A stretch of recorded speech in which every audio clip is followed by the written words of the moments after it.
Hello बच्चों, class 11th physics में हम एक नए चैप्टर को लेकर के आए हैं जिसका नाम है बीमी विश्लेषण। तो आज का हमारा चैप्टर होगा बीमी विश्लेषण, जिसमें पहला जो हमारा टॉपिक होगा वो होगा बीमा डायमेंशन। तो आज हम देखेंगे डायमेंशन क्या होता है और फिर आगे इसी में देखेंगे बीमीय सूत्र, डायमेंशनल फार्मूला। तो ये आज का हमारा टॉपिक होगा। तो बीमा किसे कहते हैं? जैसे फिजिक्स में दो प्रकार की भौतिक राशि होती है, एक मूल राशि, दूसरा व्युत्पन्न राशि। और व्युत्पन्न राशि के विषय में हम जानते हैं कि व्युत्पन्न राशि मूल राशियों से मिलकर बनी होती है। तो कोई व्युत्पन्न राशि लेते हैं और इस व्युत्पन्न राशि को मूल राशियों के रूप में लिखते हैं। कोई व्युत्पन्न राशि लेते हैं और इसको मूल राशियों के रूप में लिखते हैं। और मूल राशियों के रूप में लिखने के लिए जितनी भी इस व्युत्पन्न राशि में मूल राशियां सम्मिलित होती हैं उन पर कुछ न कुछ घातांक पावर लगाना पड़ता है। उसी घातांकों को हम क्या कहते हैं? बीमा कहते हैं। तो बीमा की एक छोटी सी परिभाषा बन के आएगी कि किसी व्युत्पन्न राशि में सम्मिलित मूल राशियों पर जो घातांक लगाए जाते हैं उन घातांकों को हम क्या कहते हैं? बीमा कहते हैं। जैसे हम एग्जाम्पल के रूप में देखते हैं कि एक भौतिक राशि कार्य लेते हैं। क्या लेते हैं? कार्य लेते हैं।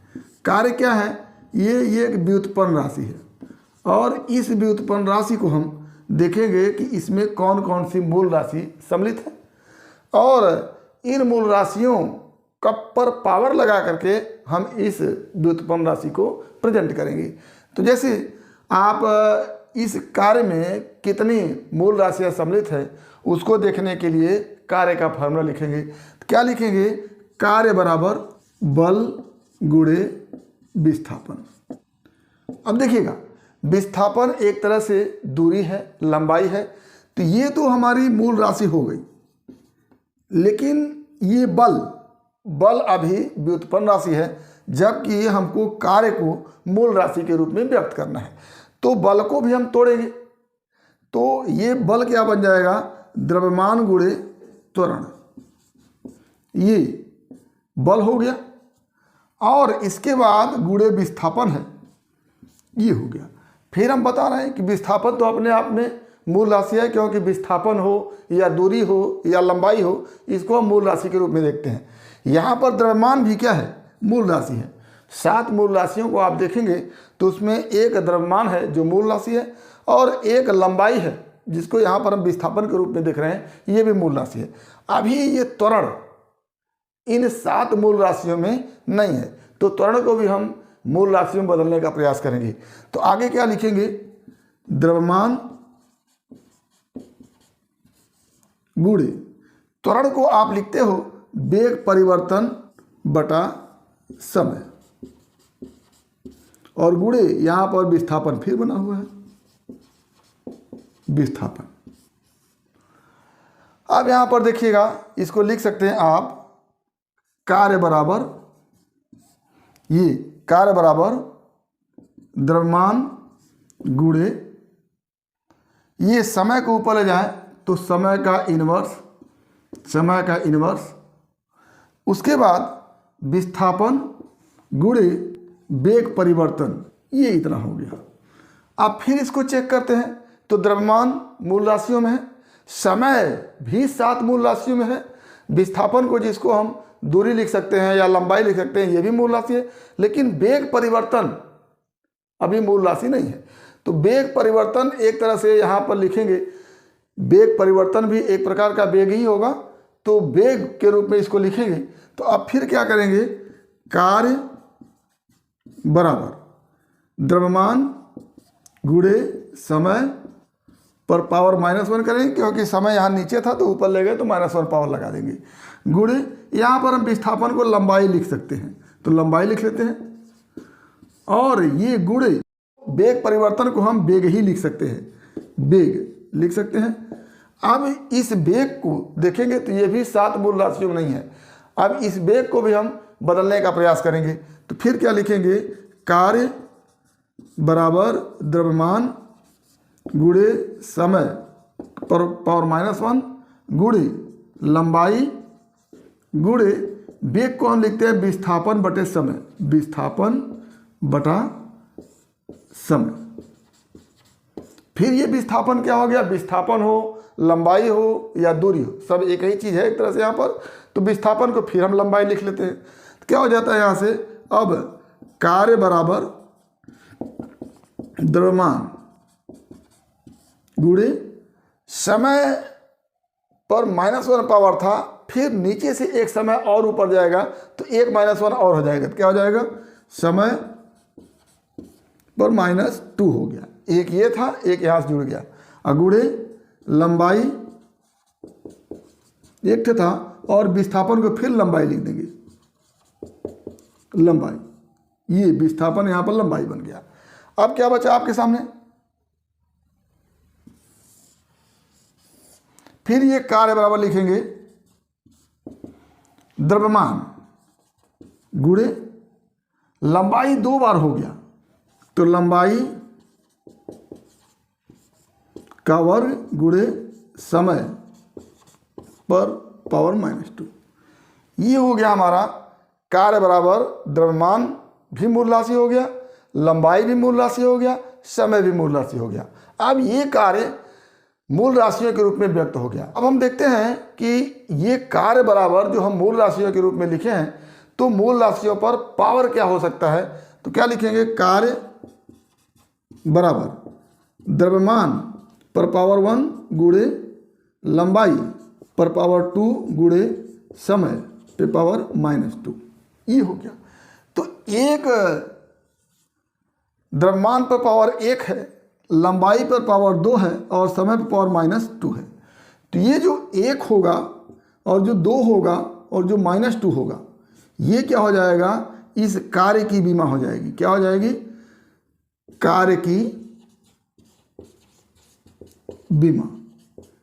तो ये हमारा क्या हो गया, कार्य का बीमा निकल गया। तो हमने क्या देखा कि इस कार्य को हमने व्यक्त करने के लिए बदलते बदलते मूल राशि के रूप में ले आए, और मूल राशि के रूप में लाने के बाद हर मूल राशि पर कोई ना कोई पावर लगा। यही पावर जो होता है वो इस कार्य का बीमा होता है। अब आगे हम इस बीमा का परिभाषा लिखें तो क्या लिखेंगे कि किसी भौतिक राशि को मूल राशि में व्यक्त करने के लिए मूल राशियों पर जो घातांक पावर घातांक लगाए जाते हैं उन्हें उस भौतिक राशि की बीमा कहते हैं। तो ये हमारा हो गया बीमा की परिभाषा। किसकी परिभाषा, बीमा की परिभाषा। क्या, किसी भौतिक राशि को मूल राशियों में बदलने के लिए मूल राशियों पर जो घातांक लगाए जाते हैं वही घातांक क्या कहलाते हैं, उस भौतिक राशि की बीमा कहलाते हैं। अच्छा, एक चीज़ और, इसमें जो मूल राशियों के लिखने का क्रम होता है वो होता है, पहले हम लिखेंगे द्रव्यमान, फिर लिखेंगे लंबाई और फिर लिखेंगे समय। ये लिखने का क्रम होता है। आगे जब हम इलेक्ट्रिसिटी पढ़ेंगे तो उसमें धारा को भी मूल राशि के रूप में जोड़ लेते हैं, तो फिर लिख देंगे धारा। तो ये लिखने का क्रम होता है। सबसे पहले भौतिक राशि को अगर मूल राशि में व्यक्त करते हैं तो सबसे पहले द्रव्यमान लिखेंगे, फिर क्या लिखेंगे, लंबाई लिखेंगे, फिर क्या लिखेंगे, समय लिखेंगे, और उसके बाद अंत में क्या लिखेंगे, धारा लिखेंगे। तो जैसे हमने कार्य को मूल राशि के रूप में बदला, तो पहले हमने द्रव्यमान पर पावर लगाया, फिर लंबाई पर पावर लगाया, फिर समय पर पावर लगाया। तो ये लिखने का क्रम होता है। इसीलिए यहाँ पर लंबाई के पावर को 1 लिखा, द्रव्यमान के पावर को 2 लिखा और समय के पावर को -2 लिखा। तो ये हमारा बीमा लिखने का क्रम होता है। अब आगे हम देखते हैं बीमीय सूत्र क्या होता है। तो हमारा अगला जो टॉपिक है वो बीमीय सूत्र है। तो भौतिक राशि को मूल राशियों के रूप में हमने व्यक्त कर दिया, और इन मूल राशियों पर जो हमने पावर लगाया वही पावर क्या हो गया, इस भौतिक राशि की बीमा हो गई। अब अगर किसी भौतिक राशि को मूल राशियों के संकेत के रूप में लिखा जाए,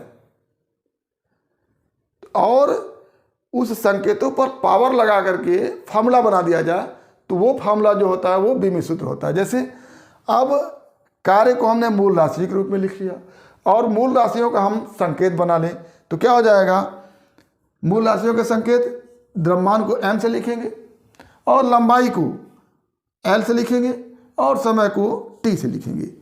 तो द्रव्यमान पर 1 पावर है तो यहाँ 1 लिख देंगे, लंबाई पर 2 पावर है तो यहाँ 2 लिख देंगे और समय पर -2 पावर है तो यहाँ -2 लिख देंगे और इसको बड़े ब्रैकेट में एडजस्ट कर देंगे। तो ये जो एक फार्मूले की तरह बना इसी को कहते हैं बीमीय सूत्र। तो बीमीय सूत्र की परिभाषा क्या बन के आएगी कि यदि किसी व्युत्पन्न राशि को मूल राशियों के संकेतों के रूप में व्यक्त करके उस पर पावर लगाया जाए तो जो फार्मूला बनता है वही फार्मूला क्या हो जाता है, भौतिक राशि का बीमीय सूत्र हो जाता है। तो भौतिक राशि के बीमीय सूत्र के लिए परिभाषा बन के आएगी बीमीय सूत्र। क्या लिखेंगे कि यदि किसी भौतिक राशि को मूल राशि के संकेतों पर घातांक लगाकर व्यक्त किया जाए तो जो सूत्र प्राप्त होगा उसे बीमीय सूत्र कहते हैं। एग्जाम्पल के रूप में हमने कार्य को लिया है, कार्य को मूल राशियों के रूप में व्यक्त किया, उसके बाद इन मूल राशियों के संकेतों के यहाँ पर लिख लिया और संकेतों पर क्या लगा दिया, पावर लगा दिया। तो ये जो फार्मूला बन के आया वही क्या हो जाएगा, कार्य का बीमीय सूत्र हो जाएगा।